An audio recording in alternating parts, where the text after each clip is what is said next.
دوست امریکہ سے آئے, بہت ایجوکیٹڈ ہیں, وہاں کی یونیورسٹی میں پڑھے ہیں, زندگی ان کی امریکہ میں گزری. وہ ایک دن کہہ رہے تھے کہ یہ جو شراب فلموں میں دیکھی جاتی ہے نا, یہ وہ نہیں ہے جو حقیقت میں پی جاتی ہے. فلموں میں جو شرابیوں کا, انگریزی فلموں میں جو تصور دکھایا جاتا ہے نا, وہ تو اس کو دیکھ کے لگتا ہے نوجوانوں کا دل چاہتا ہے کہ ہم بھی پئیں, نہیں ایسا شو کیا جاتا ہے. کہہ رہے ہیں حقیقت میں جو شراب پینے والے لوگ ہیں ان کا جا کے حشر دیکھو تو آپ کانوں کو ہاتھ لگاؤ گے کہ اللہ مجھے شرابی نہ بنائے.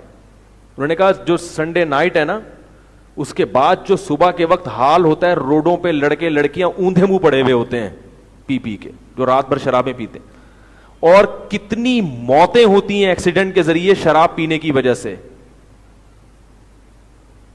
پی لی تھی کہ زیادہ چڑھا لی, 25-30 آدمیوں کو ایک ہی وقت میں پھینک دیا.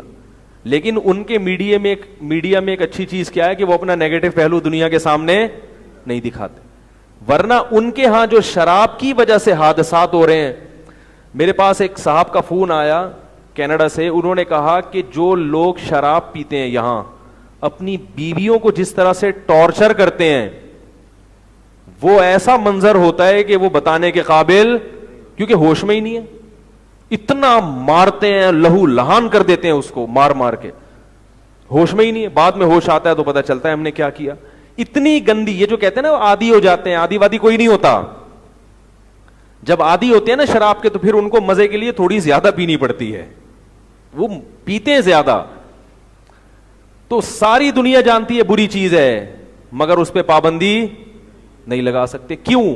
جو پابندی لگانے والے لوگ ہیں وہ خود پیتے ہیں, کیسے لگا سکتے ہیں؟ اگر رسول اللہ صلی اللہ علیہ وسلم صحابہ کی ایک اسمبلی بناتے, ان کو کہتے کہ تم چاہو تو پابندی لگا دو, تو عرب میں زمانہ جاہلیت میں بھی شراب پی جاتی تھی. چند لوگ تھے جو شراب سے بچتے تھے, تو وہ کیسے چھوڑ دیتے؟ وہ نہیں چھوڑ سکتے تھے. اس لیے اللہ نے آسمان سے قرآن آیتیں نازل کی, یا ایھا الذین آمنوا انما الخمر والمیسر والانصاب والازلام رجس, اے ایمان والو جوا, سٹا اور شراب یہ پلید ہے, ناپاک چیز ہے. فاجتنبوہ, اس سے کیا کرو؟ اجتناب کرو.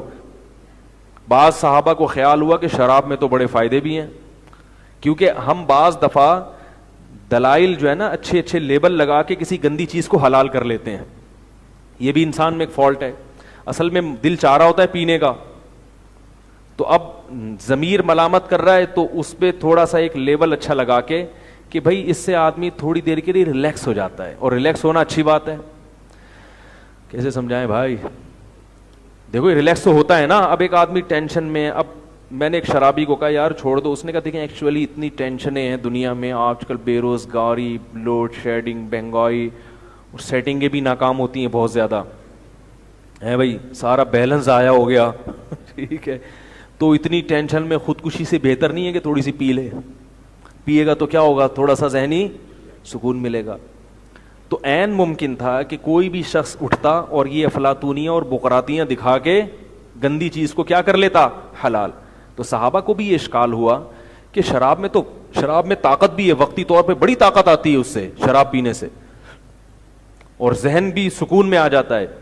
تو اللہ نے قرآن میں ان دلائل کا جواب نہیں دیا, اس لیے کہ اللہ ان دلائل کا جواب دیتے ہیں نا تو پھر ایک اور سوال ہوتا, پھر اس کا جواب, پھر ایک اور سوال ہوتا, پھر اس کا جواب ہوتا. تو اللہ نے کیا فرمایا؟ اثمہما اکبر من نفعہما, فرمایا اس کا جو گناہ ہے نا وہ اس کے فائدوں سے زیادہ ہے. بس گناہ کیا ہے؟ کس میں اللہ کی نافرمانی ہے. اب سارے فائدے ایک طرف, اور جس رب نے پیدا کیا اس کو ناراض کرنا ایک طرف. بس وہ ناراض ہو رہے ہیں تو اب کیا فائدے کیا نقصان؟